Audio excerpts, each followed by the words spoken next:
Eu sou a Renata Balbino Munhoz e recebo hoje para uma conversa o professor Roberto de Palma Barraco. Nós vamos bater um papo aqui sobre o direito entre a moda e o esporte. Roberto, é um prazer, seja bem-vindo. E eu sei que você tem uma paixão pelo esporte, ou melhor, pelo Sports Law, e eu falo pela moda e pelo conhecido Fashion Law. Mas nós dois somos advogados e professores, inclusive professores do curso de pós-graduação aqui no Mackenzie de Fashion Law. Então eu queria começar te perguntando se você acha que é possível a gente trabalhar com aquilo que a gente ama. É um prazer estar aqui com você hoje para a gente conversar sobre um dos temas mais legais de encontro entre nossas paixões, que é moda e o esporte, junto com o direito. E nisso de paixão, realmente, acho que um dos grandes desafios que a gente tem é pensar em como a gente consegue aliar o nosso hobby, a nossa paixão, que no meu caso é o esporte, que eu gosto de assistir, junto com o trabalho. E para conseguir juntar tudo isso, acho que o primeiro passo é ter dedicação e entender a indústria, e no nosso caso, entender o direito dessa indústria, mais do que qualquer coisa, porque no final o nosso dia a dia como advogado vai ser o mesmo, seja a gente trabalhando com moda, com esporte ou lá fora com contencioso. Muito legal, porque acho que a maioria tem a dúvida se pode transformar um hobby numa carreira, né? Então a gente tem que trabalhar aí com algumas outras questões adicionais para saber se é possível, né? Como de repente as habilidades, a experiência e talvez se o mercado acolhe isso. E eu acho que com Fashion Law o mercado tem recebido muito bem. E essa junção com o Sports Law, né, também. Eu queria, então, te perguntar se você acha que essa relação, esse fato de ser multidisciplinar, interdisciplinar, direito e moda, direito e esporte, assim como foi direito e saúde, o porquê que essa relação, ela aparece no Brasil só nos últimos anos? Por que que isso é recente no Brasil, essa relação? É sempre uma questão de tomada de consciência. A gente sempre precisa de algumas pessoas que consigam liderar essa mudança de mentalidade, que nem você fez isso super bem aqui no Mackenzie, trazendo a moda para junto do direito. Quando a gente olha para como você estuda o direito, as possibilidades que a gente tem para estudar o direito, hoje em dia, principalmente, deixa de ter um pouco de sentido a gente dividir naquelas caixinhas que a gente dividia pra gente mesmo, direito e processo, direito civil, direito tributário. Por quê? Porque a gente acaba se desconectando desse mundo que a gente tem, ainda mais aqui numa universidade com tantos lugares, tantas faculdades e tantos interesses diferentes que a gente pode agregar ao direito. Então acaba aparecendo essa indústria da moda. Exato. E o direito. Até o programa do curso que a gente tem é montado assim, né? Nós temos, então, diversas disciplinas que abarcam do marketing, né, do design, o direito, o esporte e assim por diante. Bom, mas é inevitável, falando desse assunto, Roberto, não falarmos do que tem acontecido essa semana, que é, né, digamos, a moda na esquina aí, vendendo o álbum da Copa. Então, eu queria que você me falasse um pouco da relação da moda com o futebol. Nós sabemos dessa parceria que houve CBF e Nike e o que essa nova camisa vem representar. E para o direito, também toca o direito em alguns pontos, como a sustentabilidade, né? E eu queria, então, que você contasse um pouquinho para a gente, até porque a indústria da moda, a gente não pode esquecer que ela é a segunda mais poluente depois do petróleo e que ela coloca resíduos têxteis por ano, chega a 4 milhões de toneladas no Brasil de resíduos têxteis. Então, independente do gosto, eu queria que você contasse um pouquinho pra gente como foi essa parceria, o que você achou disso? Gente, falar da nossa nova camiseta da seleção é algo que hoje em dia talvez até cause um pouquinho, até porque a gente já vê uma opinião talvez um pouco polarizada de como a gente vê essa camiseta. A história da CBF com a Nike é bastante longa, bastante complexa, uma parceria de uma montagem de uma imagem conjunta que vem de longos anos, e foi uma das poucas vezes que a gente viu exatamente uma grande diferença em como foi feita a camiseta da seleção brasileira para um grande evento, que é a Copa do Mundo de agora, tentando trazer um pouco dessa brasilidade que você vai conseguir trazer de uma forma ainda mais clara e mais sutil do que eu jamais vou conseguir olhando pelo ponto de vista da moda. Do ponto de vista do esporte, super simples. É uma parceria que a gente tem entre Nike e CBF de fornecimento de material esportivo com a criação de uma camiseta que tenha a identificação não só da seleção, mas se espera também do torcedor. Então você acha que trazer a cultura brasileira, trazer a ideia de coragem, trazer, né, de luta de um povo, é importante para essa relação moda e esporte. A gente viveu na pandemia aí talvez uma valorização daquilo que é local na moda, até porque a indústria da moda, a indústria brasileira, ela é uma indústria têxtil completa, de cadeia completa, autossuficiente, a maior do Ocidente. E muitos não se dão conta disso. Então, talvez o que falte valorizar nessa cadeia seja a gente colocar uma pitada de cultura brasileira, de valorizar o que é nosso, do Made in Brasil. Você acha que isso pode estar presente nessa ideia da camisa brasileira para a seleção? Eu acho que pela primeira vez a gente tentou levar isso em consideração e tentou trazer essa aproximação da camiseta como um símbolo com a identidade cultural brasileira, essa brasilidade. Foi o melhor caminho possível? A gente quase nunca vai ter uma resposta 100%, porque aí vai muito do gosto de cada um e da visão que a gente tem da relevância e da simbologia da camiseta. Agora, pra gente do direito, pra gente da moda, pra gente do esporte, é muito legal, é muito gostoso ver isso acontecendo e a gente ter esse espaço para poder falar justamente disso e trocar ideia de uma maneira para além do bar. Sim, e até é uma coisa que eu queria comentar. Nós temos uma agenda aí no direito que se preocupa muito com a sustentabilidade. E falando em fashion law, em direito da moda, é inevitável falarmos da sustentabilidade.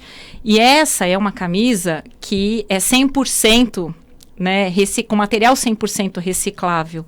Então, isso vem ao encontro aí do que a gente espera, né, inspirar as marcas no Brasil para criarem produtos mais sustentáveis em nome do planeta, né, em nome dessa agenda da ONU 2030 que tanto se fala, mas que é muito legal a gente perceber como a gente pode colocar em prática. Exato. Essas ações.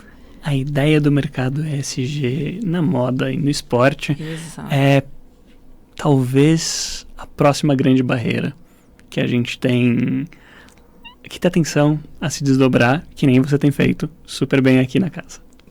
Muito legal, Roberto. E eu queria saber agora um pouco se é possível a gente falar no esporte, né, em relação com a moda, no mercado de luxo. Por quê? A gente brinca, né, com os alunos que no direito a gente estuda a pirâmide da hierarquia das normas, a pirâmide de Kelsen, e temos, né, o que está acima dessa pirâmide, no topo, a Constituição Federal, e depois as outras normas que vêm abaixo. Na moda, a gente também tem uma pirâmide da moda, né, relacionada ao mercado, que a gente tem lá na sua base o fast fashion, e no seu pico, o mercado de luxo. E eu queria saber de você se nessa relação entre direito, moda e esporte, se a gente pode, então, mencionar o mercado de luxo. Ele está presente no esporte? Tá, e cada vez mais presente, isso que eu acho muito legal. Até lembrando alguns dias que a gente estava conversando, tem vários exemplos que a gente consegue trazer. Eu vou deixar na sua mão alguns deles, mas só vou lembrar um. Por exemplo, quando a gente pensa exatamente nessa relação de moda e esporte, a gente vê nossa camiseta da seleção, o equipamento de jogo em campo. Mas fora de campo você tem toda uma possibilidade, uma oportunidade de fazer ativações com outros tipos de patrocinadores. E aí, por exemplo, na seleção brasileira, entra o caso da Ricardo Almeida. Exato. Que fez o chamado fora de campo, né? O uniforme fora do campo. Como o Giorgio Armani fez para a seleção italiana, né, seleção nacional italiana, e tantas outras marcas fazem para as Olimpíadas, e assim por diante. Então é interessante a gente ver que a gente tem sim parcerias importantes né, dentro do esporte, também com o mercado de luxo na moda. Exato, você sempre vai ter essa sinergia, uma oportunidade, talvez até única, de você juntar várias simbologias, várias influências em um ambiente que você tem uma diversidade de público único, que em várias outras indústrias você luta para conseguir esse alcance. Agora, quando a gente olha moda e esporte, você tem essa chance direto. Exatamente. Roberto, eu sei que você tem uma atuação e eu gostaria também que você contasse um pouco, né, qual é essa atuação. A gente se apresentou brevemente, então você está lá no nosso curso de Fashion Law de pós-graduação, falando não só de Sports Law, mas também de contratos, de collabs, de arbitragem. Então eu queria que você aproveitasse esse momento também para falar um pouquinho da sua atuação. E aproveitando isso, eu te pergunto, além dos uniformes, além dos atletas, né, como pensar nessa relação entre moda, esporte e direito fora dos campos? Eu acho muito legal quando a gente começa a pensar quais são as nossas novas possibilidades de atuação no direito como um todo. E aí é uma mudança que a gente viveu do nosso mercado jurídico, super interessante. Talvez eu tenha um pouco de viés aí, mas vamos lá, faz parte. Eu trabalho bastante com gestão de conflito e prevenção de crise. Junto com essa ideia de gestão de conflito e prevenção de crise, a minha principal atuação se volta mais como um consultor, vamos dizer assim, do que como um advogado.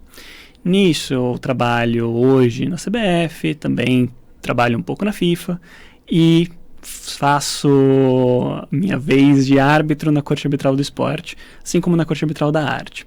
Eu acabo vendo algumas questões, alguns temas super interessantes da moda e do esporte, dessa nossa mudança de mentalidade no mercado, no dia a dia, de uma maneira bastante próxima, que é como a gente traz no curso, exatamente em contratos.